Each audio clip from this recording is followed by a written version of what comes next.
Cerita tutur kali ini berjudul Fajar Bumi Mataram. Setelah peristiwa pemberontakan Arya Penangsang, Mataram kembali bergejolak. Peristiwa dimulai ketika salah satu prajurit tertangkap di perbatasan Pajang oleh prajurit Pangeran Benowo.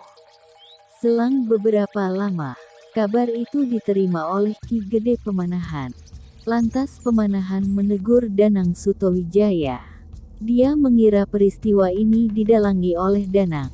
Pemanahan berkata, "Nger putraku, prajurit Mataram yang engkau kirim ke Pajang akan menghalangimu menjadi raja besar di kerajaan bekas Alas Mentaok ini."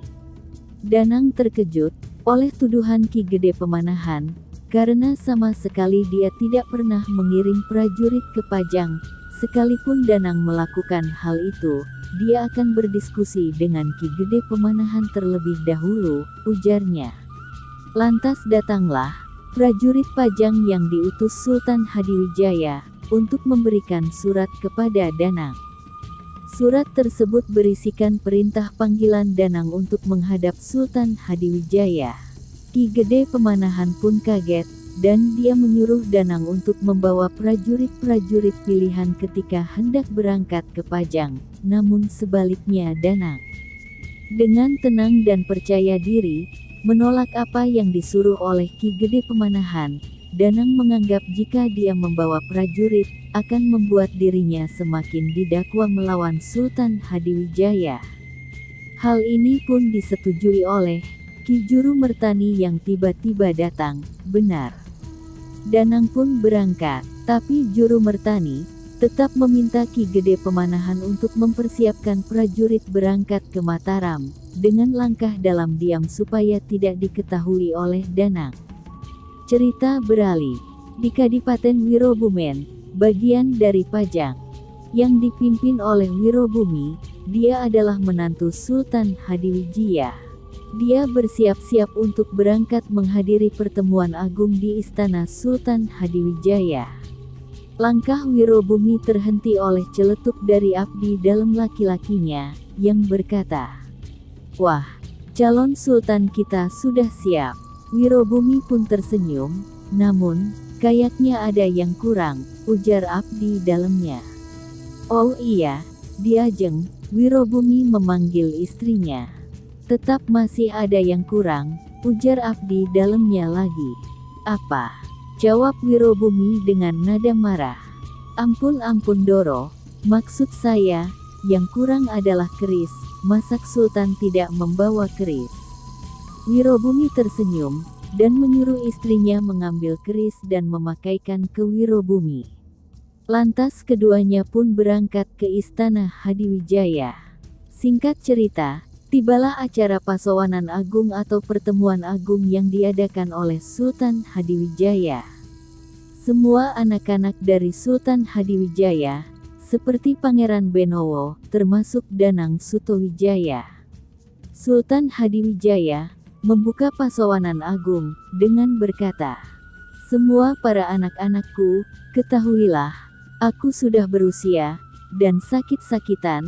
Lalu mereka menganggap kalau aku sudah tidak bisa melaksanakan tugas dan tanggung jawab sebagai seorang raja, maka mereka satu demi satu mulai mengadakan pemberontakan, entah itu dari dalam ataupun dari luar. Yang pasti mereka sudah tidak puas dengan kepemimpinanku, maka.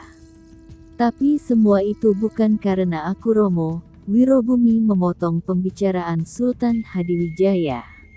"Engkau telah mengatakan sendiri Wirobumi." "Tidak Romo, itu hanyalah fitnah dan sengaja dibesar-besarkan untuk mengusir saya dari tanah Pajang.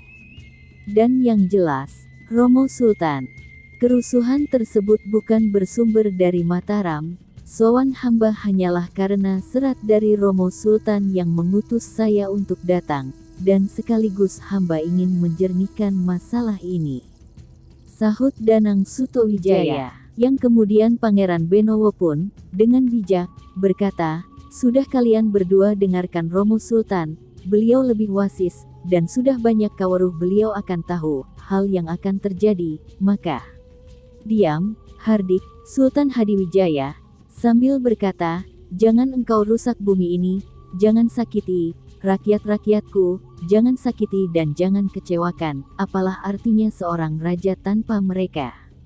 Sambil menoleh ke arah Sendiko Dauh Sultan, sahut Danang. Uch, Wirobumi pergi. Istri Wirobumi sambil bersimpuh di hadapan Sultan Hadiwijaya dan meminta maaf. Tidak ada yang salah, hal ini aku yang salah karena tidak bisa memilih menantu.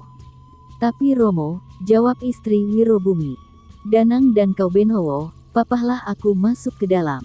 Amarah besar Wirobumi semakin menjadi-jadi, dia mengumpulkan seluruh prajurit yang ia miliki untuk menyerang Danang Sutowijoyo dan berikut pengikutnya.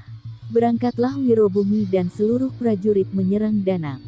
Singkat cerita, Danang berhasil mengalahkan Wirobumi, dan ketika hendak ingin membunuh Wirobumi, Danang dicegah oleh istri Wirobumi. Akhirnya Danang melepaskan Wirobumi.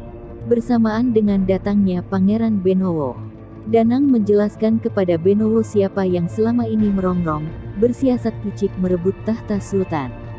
Walaupun sebenarnya Pangeran Benowo sudah tahu sejak dini. Karena di awal cerita, prajurit yang tertangkap oleh Pangeran Benowo adalah prajurit Wirobumen, prajurit Wirobumi.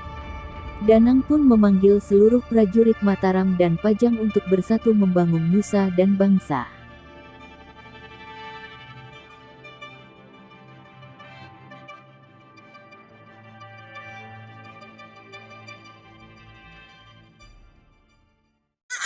Jangan lupa like dan subscribe channel ini.